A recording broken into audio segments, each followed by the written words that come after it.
नमस्कार, मैं अनुष्का। आप देख रहे एमवी न्यूज। बिहार में आए दिनों अपराध की घटनाएं बढ़ती जा रही है। ऐसे में एक घटना सामने आई जब 13 दिसंबर को एक लड़के की हत्या कर दी गई जब वो अपने प्रेमिका से मिलने गया था। डरा हुआ बिहार में तरक्की कैसे कर सकते हैं नीतीश जी, हमको भी तो समझाइए। हालात का जायजा लेने और परिजनों को सांत्वना देने पहुंचे पप्पू यादव लड़के को श्रद्धांजलि देकर उन्होंने कहा, इस घटना की उच्च स्तरीय जांच होनी चाहिए और अपराध को अंजाम देने वाले अपराधियों को जल्द से जल्द सजा मिलनी चाहिए। आइए हम खुद सुनते हैं और कुछ उन्होंने क्या कहा है। नई सरकार गठन होने के बाद करीब 100 हत्याओं से ज़्यादा भी बिहार में घटना घट चुकी है। सबके लिए सरकार को दोषी मत ठहराइए। इस बिहार का जनता जीना ही नहीं जानता और सबसे बड़ा दोषी जनता ना अपने बारे में जीना जानता, ना अपने फ्यूचर के बारे में जीना जानता।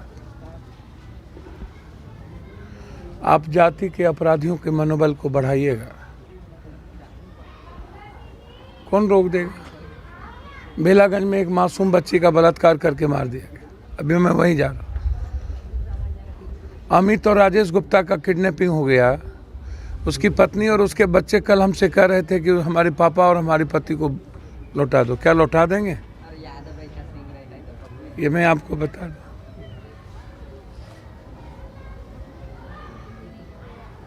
डरा हुआ बिहार में तरक्की कैसे कर सकते हैं नीतीश जी, हमको भी तो समझाइए। अभाव में जीने वाला व्यक्ति जो अपना निर्माण नहीं कर सकता, वो समाज और राष्ट्र और देश और दुनिया का निर्माण कैसे करेगा। 13 करोड़ लोग भगवान के भरोसे जिए। खीरे ककड़ी से भी ज़्यादा आदमी की ज़िंदगी सस्ती हो जाए जिस बिहार में छोटी छोटी बातों पर लोगों का जान ले लिया जाए, लोग मार दें। जिस तरीके से अंशु की हत्या हुई, आप समाज में कई तरह के रास्ते हो सकते हैं। इतना जघन्य अपराध, इतना जघन्य हत्या किसी एक छोटी भूल के चलते, और मैं इसे भूल ही मान सकता हूं। उसकी उम्र परिपक्व नहीं थी और उसके लिए पूरा परिवार की उम्मीद ही छीन ली जाए। एक छोटी सी भूल का गुनाह इतना बड़ा नहीं था कि इस मासूम बच्चों की जिंदगी ले ली जाए। और मौत तो हम लगभग, मुझे लगता है सिटी मारूफगंज में हम आते आते थक गए। लाश देखते देखते तो हम देख चुके हैं।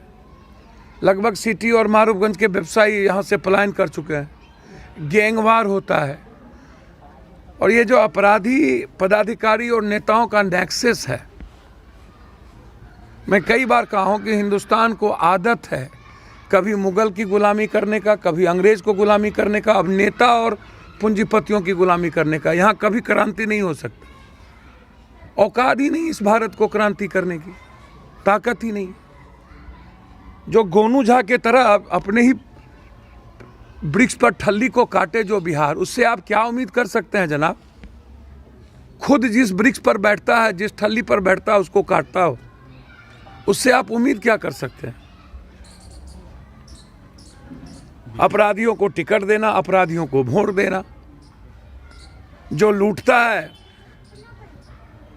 फोकलेन में दरोगा एसपी का पैसा, बालू में दरोगा और एसपी नेता का पैसा, शराब में दरोगा नेता और बिचौलिया का पैसा, जमीन में ये दलाल। ये कौन है? Real estate. इन लोगों को तो ठोंठ पकड़ के मोचार देना चाहिए। ये नेक्सस है और ये दूसरों की जमीन पर निगाह रखता है, लूटता है। किसकी जमीन हड़पेंगे, किसका मकान हड़पेंगे। जब पहरेदार ही आम आदमी की जिंदगी को तबाह करने में लगे रहे तो आप उम्मीद किससे कीजिए। कल हम दरभंगा में थे, 40 करोड़ का सोना लूट लिया दिन के 1 बजे और एक छटांग सोना नहीं मिली। पूरी जिंदगी की कमाई खत्म हो गई। इसी पटना में अटल जी ने कहा था, कोई लौटा दे मेरे किसले को। तो हम जरा इस दोनों सुशासन बाबू और विपक्ष 1.5 किलोमीटर पर घर है। क्या कोई लौटा दे मेरे अंशु को?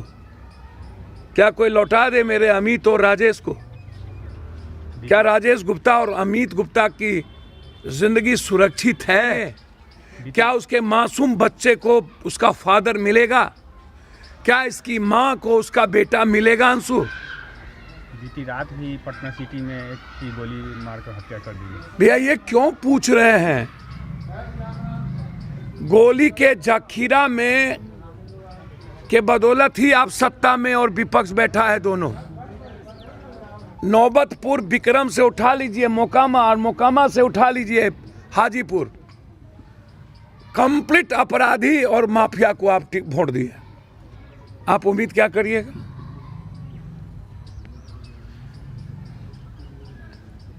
जब जमीन हड़पने वाला बालू माफिया को आप वोट देंगे, ये दोषी जनता है कि खाली सरकार? रोपिएगा बबूल, खाइएगा खजूर। अब हो क्या?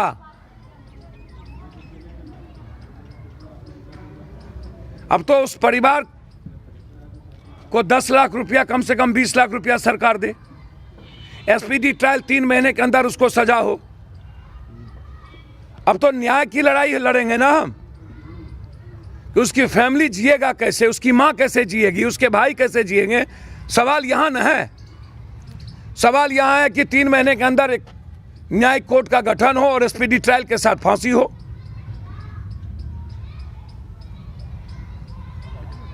डर नाम की चीज रही नहीं गई अपराधियों के बीच, और इन कि हम मारेंगे तो क्या कोई हम भी मरेंगे, इसका डर ही नहीं है। तो अपराधी माफिया और पदाधिकारी का नेक्सस खत्म करना होगा, तभी हम अमित, अंशु, राजेश को बचा पाएंगे, अन्यथा नहीं बच पाएंगे। ये आप समझ लीजिए। यादव जिंदाबाद। इस फैमिली को, इसकी मां को जन अधिकार पार्टी की ओर से 50,000 रुपया उसके जीने के लिए। हम हर लोगों से कहेंगे, गुस्सा से ज्यादा उसकी जिंदगी बदलने में लगे। सवाल वहां अब पूरा घर रात निर्भर करता था, और प्रेम पर पहरा नहीं लगा सकता कोई आदमी। जीने दीजिए, सबको जीने दीजिए, ये चीज नहीं। बिहार, झारखंड और राष्ट्रीय स्तर की खबरों के लिए बने रहे हमारे साथ MV न्यूज पर। और अगर आपको हमारा वीडियो पसंद आए तो हमारे वीडियो को लाइक और शेयर करना ना भूलें। साथ ही हमारे चैनल को सब्सक्राइब जरूर करें।